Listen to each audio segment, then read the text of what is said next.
perspectiva, que quanto mais longe vai parecendo menor. Então a minha face do retângulo, o meu quadrado, a minha face frontal, ela parece ser maior do que a face que está por trás, mas na verdade eles são do mesmo tamanho.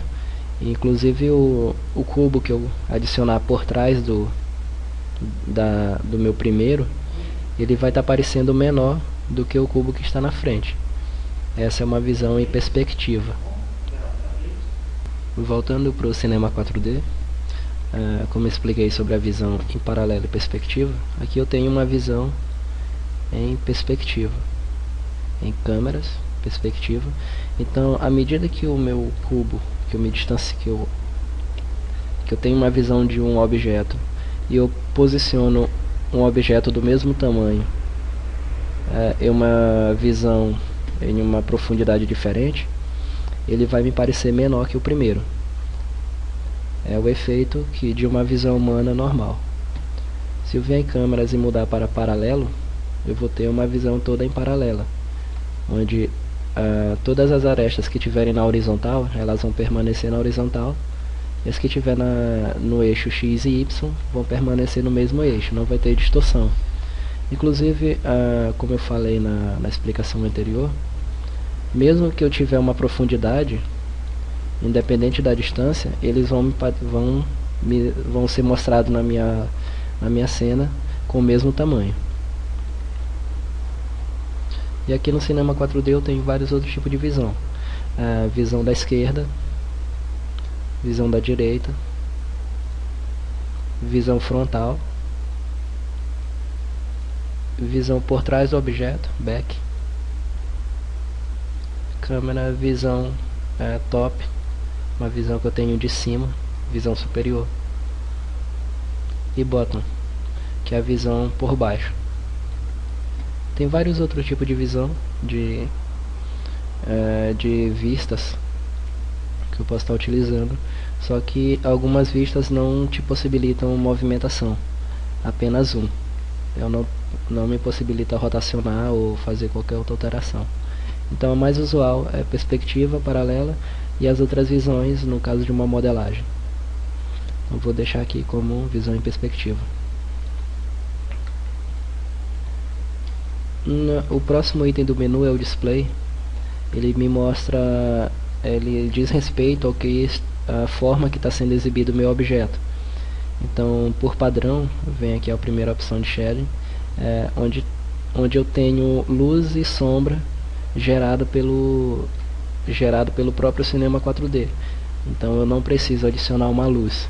Se eu fizer um render preview, pode ver que eu tenho aqui uma luz, em um ponto está iluminado, outro está um pouco mais escuro, e essa é a iluminação padrão do cinema 4D.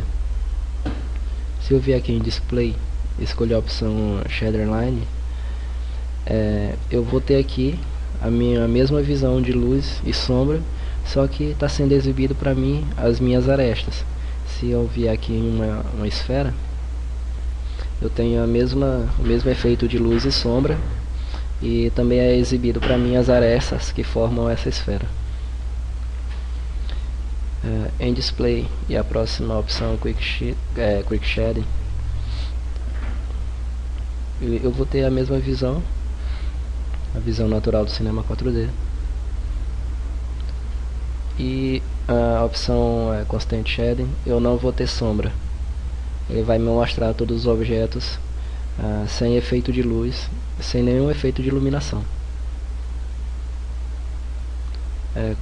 Constant Shading Line, eu não tenho sombra, a luz não incide no meu objeto, mas eu tenho exibição das minhas arestas.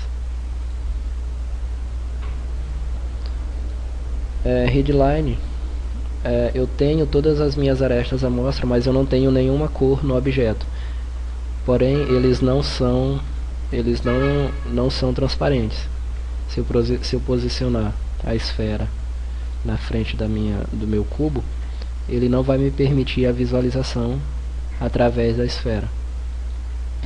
Se eu vier em display e escolher a opção line, agora sim eu tenho uma visão apenas em aramado. Vou voltar para a visão default. No menu Filter, eu tenho várias opções que estão marcadas que diz respeito ao que vai ser exibido aqui na minha 3D View. Por exemplo, se eu clicar em None, eu não vou ter nada exibido. Então eu venho aqui em View, Filter, All, e vai me mostrar tudo o que o Cinema 4D me possibilita a ser exibido no meu ambiente 3D.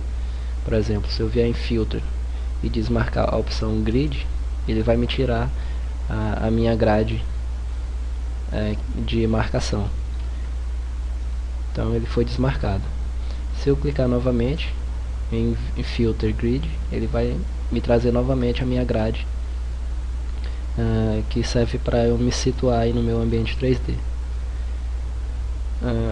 Outro exemplo, eu posso aqui em Filter, vou dar um exemplo aqui, mostrei, selecionei o objeto e eu tenho no encontro de cada eixo, eu tenho um objeto ligando todos entre si, formando um triângulo. Esse objeto ele serve para eu fazer uma movimentação em ambos os eixos que estão interligados. Então, por exemplo, entre o eixo X e o eixo Y, eu vou fazer uma movimentação travada nesses dois. Se eu não quiser exibir essa opção, eu posso vir em Filter e desmarcar a opção X-Band. Então ele não vai ser exibido. E assim eu posso desmarcar qualquer opção que eu não quiser que apareça aqui na minha cena 3D. A minha última opção, a opção de View, me diz respeito à visualização da minha janela. Aqui eu estou com uma visualização simples, onde eu tenho apenas uma janela. Eu tenho View 1, eu tenho View 2, que vai estar me mostrando a minha vista top. Eu vou vir em Filter View 3, que vai me mostrar a minha vista right pela direita. Filter View 4, que vai me mostrando a vista front, minha vista frontal. Eu posso vir em Filter View All Views, que vai me mostrar todas as minhas vistas. Se eu quiser alternar entre essas vistas, eu posso clicar com o botão do meio do mouse. Então eu clico para ampliar e clico para mostrar todas as vistas de uma só vez. Então se eu quiser ampliar a vista top, eu dou um clique com o botão do meio do mouse na área da vista top, e aí ela vai ser ampliada. E assim com todas as outras. Eu posso configurar, se eu não quiser dividir a minha tela em 4, eu tenho várias configurações. Eu posso vir aqui em View, Panel, e eu posso escolher a opção Single View, que vai me mostrar apenas uma. Então mesmo que eu clique com o botão do meio do mouse, eu não vou ter essas outras views. E você pode ver que aqui na minha opção de View, eu tenho apenas View 1. A View 2, 3 e 4 está desabilitada. Se eu escolher Two View Stacked, eu tenho duas vistas, uma dividida pela horizontal. Então tem uma vista que fica em cima e outra vista que fica na janela de baixo. View Filter eu posso dividir em dois na horizontal, side by side, uma ao lado da outra. E todas essas outros tipos de vistas, 3 vistas, sendo que eu tenho um corte lateral e um corte vertical na vista do meio. E as demais, por default vem 4 vistas, mas você pode ir analisando cada uma individualmente.